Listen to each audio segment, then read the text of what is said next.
The baitfish industry in the United States began in the late 1940s. The United States Fish and Wildlife Service promoted the culture of fish to replace the indiscriminate harvest of wild minnows from natural waters. Today, more than half of all baitfish sold in the United States are farm-raised. A substantial industry has grown to meet that demand. Currently, baitfish farming is the fourth largest aquaculture industry in the United States. The retail value of baitfish sold each year in North America has been estimated at $1 billion. Baitfish farming requires a substantial investment in ponds, holding facilities, and equipment. Labor requirements are higher than for many other cultured species.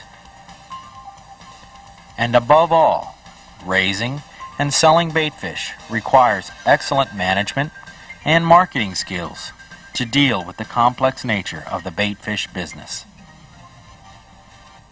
3 species comprise the majority of fish raised for bait in the South: the golden shiner, the fathead minnow, both the normal and the rosy red varieties, and the goldfish. This video will cover the following steps in the production of these 3 species of fish: facilities, reproduction, pond management, diseases, pests, and problems, harvesting, holding and transport, and marketing.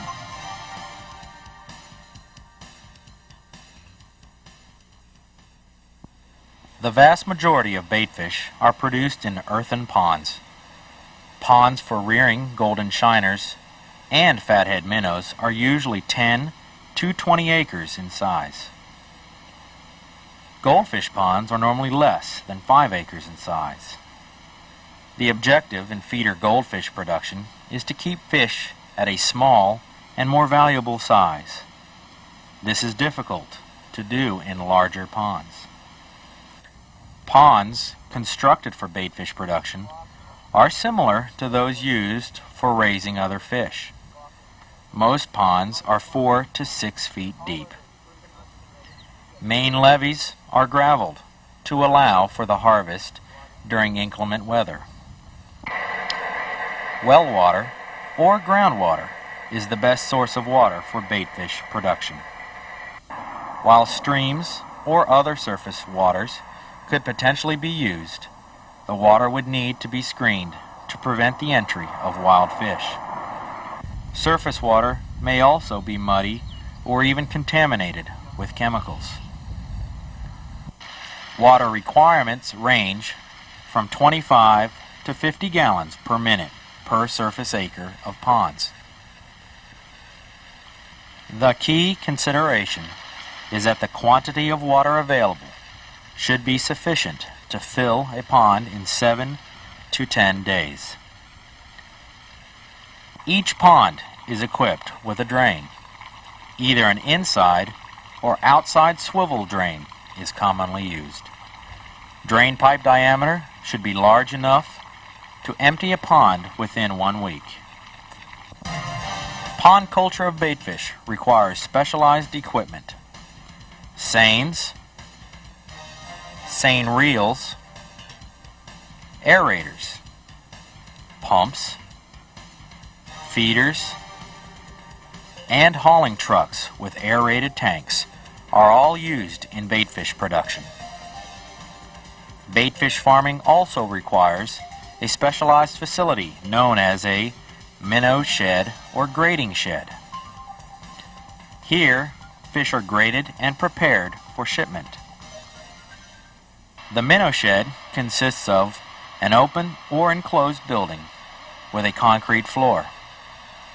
Inside the shed, there are a number of concrete vats, each with a capacity of 1,500 to 2,000 gallons of water.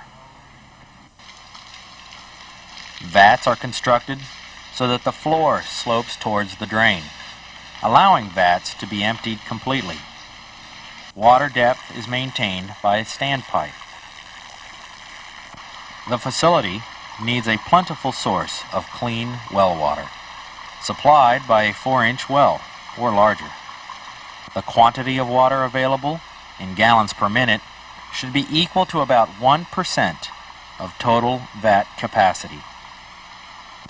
Many baitfish farms are in areas where the groundwater contains large concentrations of iron.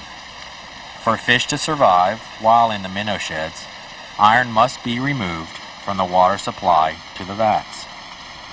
The most common type of iron filtration system is the pressurized sand filter. Well water cascades through a series of screens and is aerated. After settling, water is pumped through a sand filter. Iron particles are trapped in the sand filter and filtered water is pumped to the minnow shed. The filter units are backflushed periodically to remove accumulated iron. These filter systems ensure a reliable supply of clean, cool well water for holding fish. Minnow sheds must have an aeration system. Older facilities may use 2 to 4 electric agitators per vat. Newer facilities used forced air blower systems with 4 or more air stones per vat. Some producers may use both systems, especially on hot, muggy summer days. All minnow sheds must be equipped with a backup electric generation system. The system usually consists of a gasoline-powered generator. Some generators must be manually operated, while others start automatically when electric power is lost. The golden shiner and goldfish have similar spawning habits. In nature, they scatter large numbers of adhesive eggs over aquatic vegetation. On farms, man-made spawning mats are often substituted for the plants. The fathead minnow spawns in a different manner. Eggs are placed on the undersides of submerged or floating objects in the water. There are 2 major propagation methods for goldfish and golden shiners: the wild spawn method and the egg or mat transfer method. The wild spawn method requires the least amount of labor and management. During late winter or early spring, ryegrass is planted around the pond edges and allowed to grow. In the spring, the pond is partially flooded and broodfish are stocked. Goldfish begin spawning when the water temperature reaches 65 degrees Fahrenheit. Golden shiners will start spawning at 70 degrees. Allowing fish to wild spawn provides little control over the number and size of young that are produced in each pond. Small fish are cannibalistic and will feed on younger fry. And since spawning, hatching, and growth occur in the same pond, parasites and diseases can spread from adults to young. For these reasons, the majority of golden shiner and goldfish producers use the mat transfer method. Ponds are kept free of vegetation and spawning mats are placed in brood ponds. Mats are transferred daily to rearing ponds, where they are placed in shallow water around pond edges. There are several different types of spawning mats.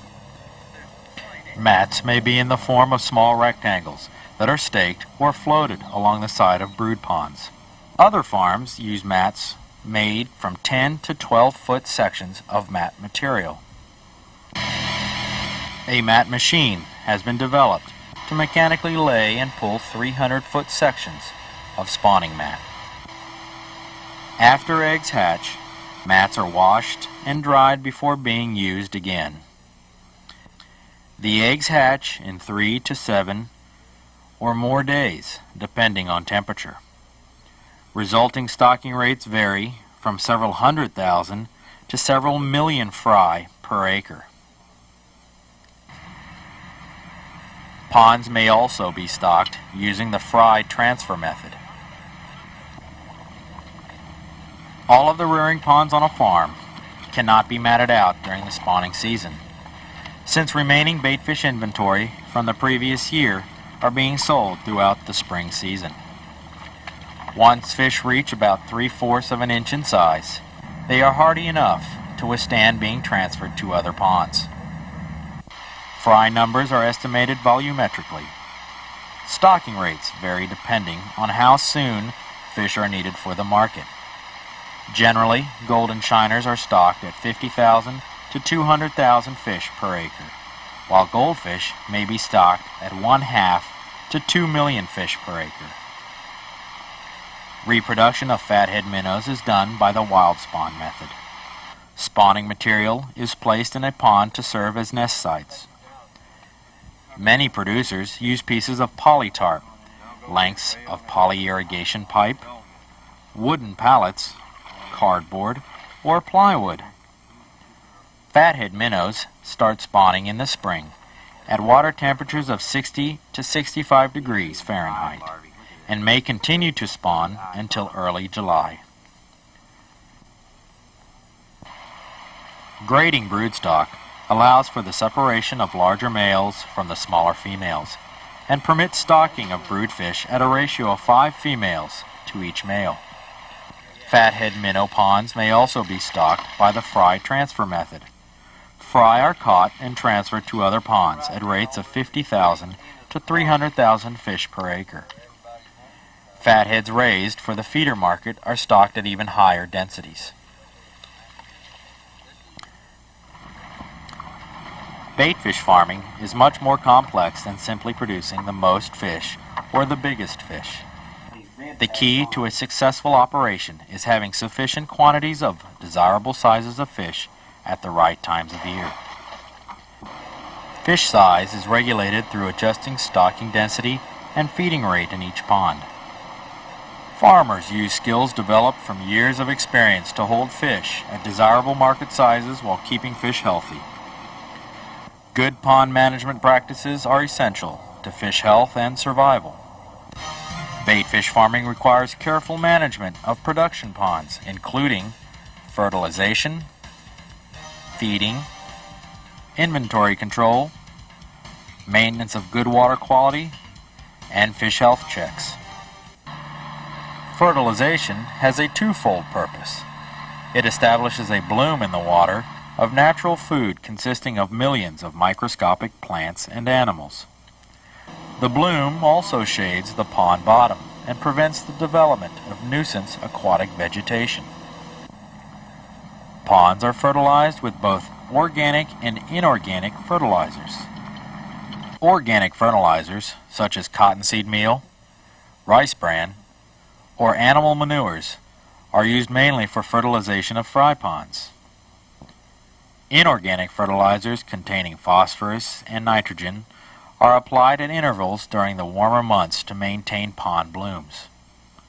Producers who use the mat transfer method fertilize ponds near the time that eggs are expected to hatch.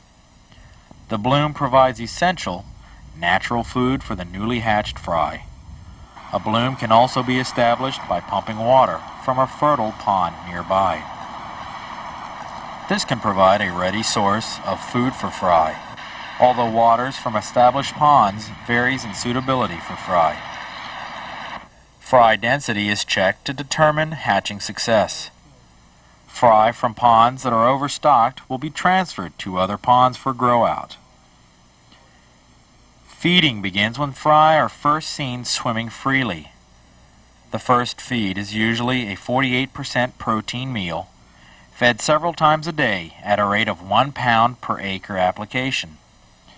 After several weeks, fry are switched to a 33% protein meal at 2 to 5 pounds per day per acre. This is continued until the fish reach about 3/4 of an inch in size, which is usually around 6 weeks.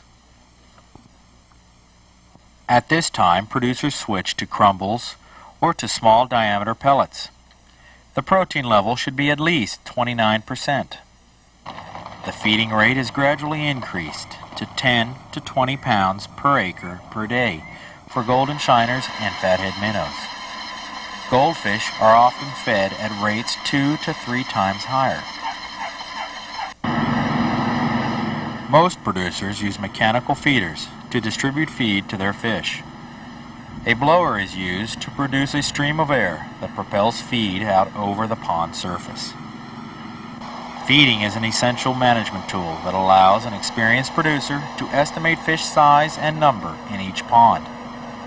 This is critical, since in order to be a reliable supplier, a producer must know at all times how many fish of various sizes he or she can provide at any given time. Usually, only a portion of the fish in a pond are harvested at any one time, and ponds are harvested as frequently as needed to supply orders. However, reducing the number of fish in a pond through partial harvesting increases the growth rate of the remaining fish. For this reason, a producer must be constantly aware of pond inventory.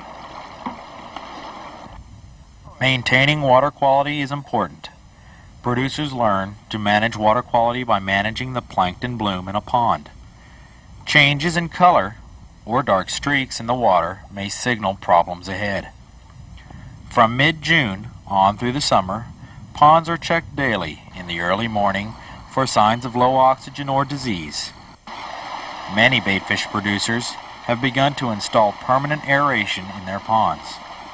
Aerators are used at a rate of half a horsepower per acre. Larger aeration units are used in emergency situations.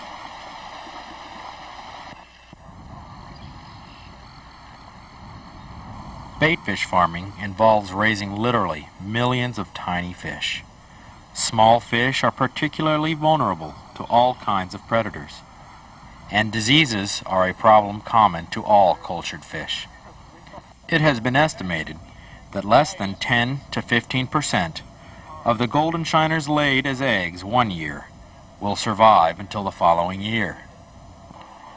Baitfish farmers keep a careful eye on fish health. Healthy fish are essential to a producer, since fish must be in good condition to start with in order to provide a lively bait for the ultimate consumer at the end of the marketing process. Small protozoan parasites that affect fish gills cause the majority of problems in baitfish. Many farmers request regular health checks of their fish in order to ensure product quality. Controlling nuisance aquatic insects presents another problem for baitfish producers. In the absence of approved insecticides, farmers reduce losses by filling ponds as rapidly as possible before stocking mats or fry. Insect problems increase as the spawning season progresses. While baitfish are extremely attractive to bass, crappie, and other game fish, they are also sought after by many other predators. Bird depredation is a major concern for all fish farmers. Baitfish farmers not only lose fish to herons, cormorants, and diving ducks, but also to opportunistic fish eaters such as blackbirds and snakes that gather to feed on spawning minnows. Farmers spend considerable time and money to move birds from their ponds. As with other types of farming, weeds can be a problem for baitfish farmers. Cattails and other emerged plants may grow up in and around ponds. Submerged weeds and filamentous algae can become problems as well. Finally, maintenance of a pond levee is a concern for fish farmers. Winds and waves erode pond levees, and ponds must be repaired on a regular basis.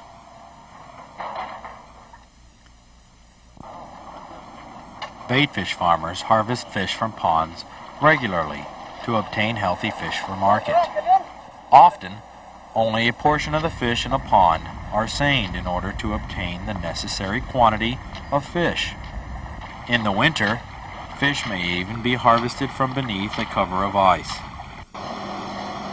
Fish are usually baited into a corner of a pond with sinking feed.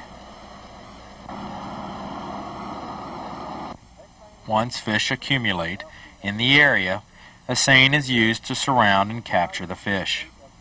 Harvesting is a critical step in baitfish production. Great care must be taken to avoid stressing the fish. Small mesh, knotless nylon nets are used to avoid injury to the fish.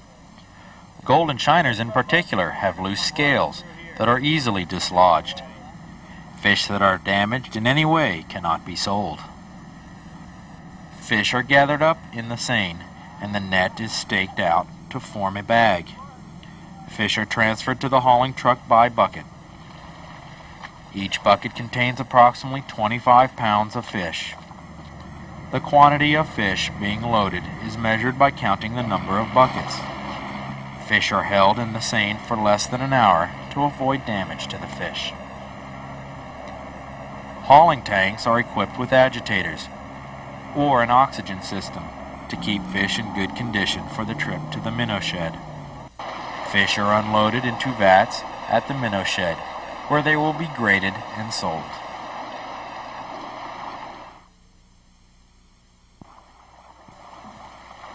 Baitfish are held in vats at the minnow shed before transport to market. Typical vats can hold around 350 pounds of fish. Salt is often added to the vat water at a rate of 60 pounds per vat to form a 0.5% salt solution. Fish from ponds are left alone for the first 24 hours to allow fish to empty their digestive tracts and to harden them. Hardening refers to the acclimation of the fish to vat conditions and the subsequent increased ability of fish to withstand handling. Vats are completely flushed once or twice a day with fresh water in order to prevent the buildup of ammonia. Fish are graded on the second day. Most farmers use drag graders, consisting of panels with evenly spaced parallel bars, which are drawn through the tank. Smaller operations may use box graders, which float in the tank. Space between bars is measured in intervals of 1/64 of an inch. Minnows are usually graded into several size categories, depending on the species. For example, golden shiners are usually classified as jumbos, mediums, and crappie bait. Grading procedures may vary among farms, depending on market requirements. After 2 days in the vats, fish are ready for transport. Transportation of baitfish requires great skill and experience. Fish are loaded into hauling tanks at rates of 1 to 2 pounds per gallon. The weight of fish is estimated by the water displacement method. Fish are dipped into 5-gallon buckets or into tanks mounted on forklifts. A large hauling truck may carry up to 10,000 pounds of fish. Liquid oxygen is used to maintain adequate dissolved oxygen levels in the hauling tanks. Flow meters allow the driver to check the delivery of oxygen during transit. Ice may also be added to keep the water cool. Hauling is best done at a water temperature of around 61 degrees Fahrenheit. With proper equipment and care, fish can be safely transported across the country. Small quantities of fish may also be shipped in plastic bags with oxygen. Air transport allows producers to ship directly to their customers. Marketing is the most important and most difficult part of the baitfish business. Potential producers are encouraged to develop a realistic marketing plan before beginning production. There are 2 major markets for minnows. The traditional market is providing fish for use as bait. Golden shiners and fathead minnows are the predominant species sold as bait. Larger goldfish can also be sold as trot line bait. A second market is for the feeder fish. Small goldfish and rosy red fathead minnows are sold through the aquarium trade and are used by hobbyists for feeding carnivorous fish. Even with a sound marketing plan, baitfish sales can fluctuate widely. The weather plays a major role. It is said that the weather on 4 or 5 weekends in the spring can determine the profitability of a baitfish operation for the entire year. Rainy spring weather can dramatically reduce sales of baitfish. Demand for bait changes with the season. Small minnows for crappie bait are primarily sold in the spring. Medium to large bass and trot line bait are popular in summer months. Fall markets call for even larger minnows, needed to catch largemouth bass, striped bass, and striped bass hybrids. Ice fishing accounts for a majority of winter markets. Large minnows are desired. A successful producer has the right size bait at the correct time of year. Baitfish farmers may sell their fish directly to the public or sell fish wholesale to another farm or distributor. Large operations sell to many out-of-state distributors. Baitfish are hauled to regional holding facilities for distribution to individual bait shops on a weekly or bi-weekly sales route. These distributors may also supply other live bait, such as worms and crickets. The feeder fish market has grown significantly in recent years. Producing feeder fish is particularly demanding because fish must be kept small, less than 2 inches in length. Fish that become too large have little value. Distribution of feeders is handled through a small number of firms that supply fish on a national level. The future for baitfish culture is not without challenges. Artificial lures, lack of new reservoir construction, competition from wild-caught baitfish, and a reduction in the number of retail bait shops have limited the growth of new markets for baitfish. And numbers of fish-eating birds have increased dramatically. Fortunately, farm-raised baitfish offer a number of advantages that ensure future markets for the farm-raised fish. Fish are produced under controlled conditions. Water quality and environmental conditions are monitored to maintain healthy fish, free from contaminants. And fish produced on farm are of known species and sizes. In summary, baitfish farming provides a year-round supply of quality bait, meeting the needs of recreational fishermen and women across the nation.